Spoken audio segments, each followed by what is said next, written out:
Yesu n'umwami. Igice cya 93 mugira mwumvirize ubutumwa bwiza mushikirizwa na Pastor Jackson Nkeshimana. WhatsApp yiwe ni 76 96 96 96. Hari n'ibindi bisuma rero vyakaruhariwe nza kuvuga ni bisuma vyiba bitiba ngaha mu gisagara ca Bujumbura gusa canke bitiba mu bisagara bikomakomeye. Ni vya bisuma vyiba ntivyiba n'abamarayika barashaka vyiba Imana hariya mu ijuru. Ijambo ry'Imana muri Malaki ritubwira ko abantu ati mbega ko mwangunze abantu ati twakugunze iki ati mwarangunze ibigira 10 n'amashikanwa. Umuntu wese agikigira 10 si iciwe ababaye umusuma yivye Imana. Urumva rero ko bisuma ari byinshi, hari abantu biba kugeza aho biba n'Imana. Murumva ko hari abasuma n'ibisuma byakaruhariwe byarengeje bigeze ahandi hantu mu rundi rwego rwo hejuru.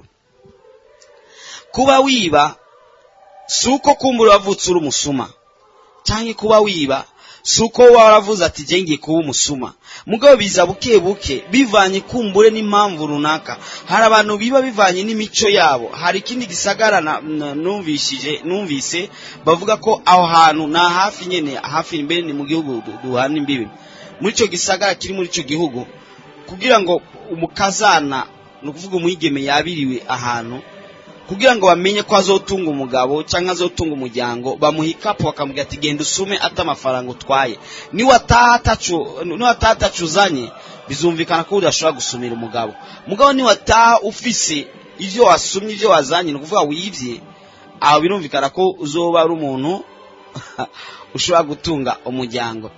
Iyo birashaka kuvana rero n'imico. Hari umuntu usanga yiba bivane n'iyo mico. No mu Barundi birimo, no mu Barundi mu mico yabo hari abatama baciye umugani werekana ko hari mu bisuma kandi vyakaruhariwe ngo ugasanga mu migani yabo harimo amajambo atandukanye yerekana ko ngo umugabo nujye utwiwe ngo akajya n'utwabandi. Urumva rero ko baba bamuhaye ubuhizi wa undi yivye wa undi yari utwiwe akajya n'utwabandi. Nuvuga mu mico umuntu ashaka kuba ari mu mico runaka, iyo mico ikamutuma abo musuma kandi ubusuma bwiwe akabona umenga nta cyaha kirimo kuko ni mico nyiyo yo kuvuga umugabo nujye utwiwe akajya n'utwabandi. Ababonetse ko ari umugabo, ababonetse ko ari umuntu akomeye kandi w'intwari. Mugabo n'ubusuma naho biba birekuriye ko mbure n'imico yawe n'ubusuma busa n'ubundi kandi Yesu niyaza nta mpamvu nimwe itazotuma uzasigara. Nuvuga ko uzosigara cyo kimwe n'ibindi bisuma bya bindi mwahuye bivuye kubomora na cakini ca bomorizo yawe cyakakwiba mbajya bose murashaka kuja mu muriro umwe kubera mwese muri bisuma. Hari abandi nabo biba bivanye kumbure n'ubukene. Ubukene buri mu gihugu kanaka cyanye naha mu Burundi umuntu akaba kenye gose ku buryo yumva umenga yo kwiha ibigori vya naka kubera yumva ati jengira mfe n'inzara canke ati no kwiba umumbati wo kwa naka no kwiha. Hari n'ikindi gihe abantu baca babikoresha bakita ko ari ubukene maze no mu buzi barimwo bakaca batangura kwiha. Ntibita kwiba bo ntibita kwiba mugabo bariha bakadeplasa bagakura ikintu ahantu cari kiri bagagishira hande. Umukuru w'igihugu umwe niwe yari bari bamuzi cyane nk'umusuma niwe yabwiye abantu ati mu gihugu canje nta bisuma bibaho haba abantu badeplasa bakuraho ikintu aho cari kiri bakagishira handi ati wiba n'ugikura mu gihugu akijana mu kindi gihugu. Nuvuga ko hari abantu bazi ko kwiba ari ibintu menga nibisanzwe. Hari igihugu kimwe bavuga ko coba kirimo ibisuma cyane ni igihugu kimwe cyo muri Afrika. Ntashobora kuvuga izina kumbura bakivukamo ntibambone nabi. Ico gihugu baracemera cyane mbere bavuga ko ari cyo cyambere ku isi kirimo aba escrow benshi kirimo n'ibisuma byinshi.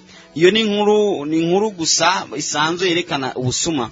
Bavuga ati hari igihugu Abashinwa ati barakoze icuma, ico cuma gishobora gufata igisuma aho giciye. Nyacuma bagicishije mu Bushinwa ati gifata ibisuma amajana 240 bagishikanye mu Faransa gifata amajana 340 bakijanye mu Bwongereza gifata abasuma amajana 440 bagitwaye muri Amerika gucyo na gucyo.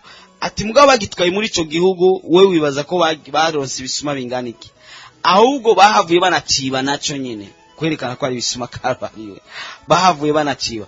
Nuvuga ko hari abantu bazi kwiba kandi nzi kwiba na nzi kurarira bashobora kuba bari ngaho. Umwe abazi kurarira uwundi akabazi kwiba. Ari nigiye kandi usanga uwuzi kurarira ari nawe kandi ari umusuma. Wamushira mu bintu byawe akirararira bino bintu ugasanga ni nawe abitoye anavyivye ukacusanga birakomeye cyane kandi bibaye nabi kurusha. Ibisuma bibaho kandi ibisuma kugira ngo bibeho suko boba bashonje nkuko kumbure benshi biyumvira ko ari abakene biba. Hari n'abantu b'abatunzi bambara amakoti neza, bambaye amakravat, bafise imiduga myiza, bafise amazu meza, usanga n'amazu yabo bafise aciye mu nzira z'ubusuma. Usanga n'imiduga bafise yaciye mu nzira z'ubusuma. Usanga n'uburyo bwose bwo mu buzima bwabo bafise usanga ubusuma bubaho rimwe mu kwezi canke rimwe mu mwaka, niburi nta mwaka ushobora guhera utivye. Aha dofata abantu nk'ibihumbi 10 bakafatira rimwe ciki kivunga bakababaza mbega wowe umwaka urashobora guhera utivye, agasuzuma neza mu buzima bwiwe nuko aho yohava nabesha. Basi dufate ko Imana yoharura mu bantu baba mu gace kanaka igafata abantu nk'ibihumbi 10 igasuzuma abashobora kuba bamara umwaka wose ativye n'ikintu na kimwe, wosanga ari bake cyane babaho. Aba bose mubona, abo bose mwabonye, abo bose muri bo bamwe nabasuma kandi nabasuma bakaruhariwe mugabo batari muri babasuma bacomora mu mifuko, batari muri babasuma bakoresha inkoho canke baza mu ijoro kwiba mu nzu z'abandi. Nuvuga ndiko ndakubwira ko umunyororo ugira kabiri ni umunyororo witwa ubusuma.